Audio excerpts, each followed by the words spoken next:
তোমরা জিজ্ঞাসা করছিলে যে আমার ছেলের নাম কি রাখা হয়েছে। তো আজকে তোমাদেরকে বলবো আমার ছেলের নাম কি রাখা হয়েছে।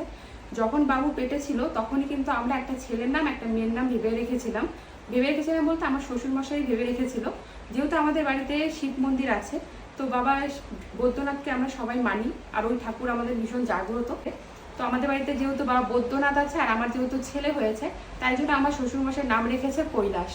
তো বড়রা যেহেতু এই নামটা পছন্দ করেছে, তাই আমরা এই নামটাই রেখেছি।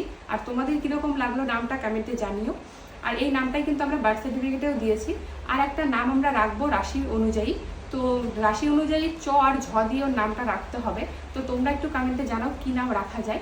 সেই নামটা আমরা ধরে রাখবো না, কিন্তু যখন ওর কোনো ভালো কাজ করা হবে, শুভ কাজ করা হবে, তখন তো রাশি অনুযায়ী করতে হবে। তাই জন্য আমাদের একটা ভালো নাম বেছে রাখা উচিত। তাই জন্য আমরা একটা ভালো নামও রাখবো। আর যেই নামটা আমার শ্বশুরমশাই রেখেছে সেই নামটা আমরা বার্থ সার্টিফিকেটে দিয়েছি। বড়রা যেটাতে খুশি সেটাই থাক।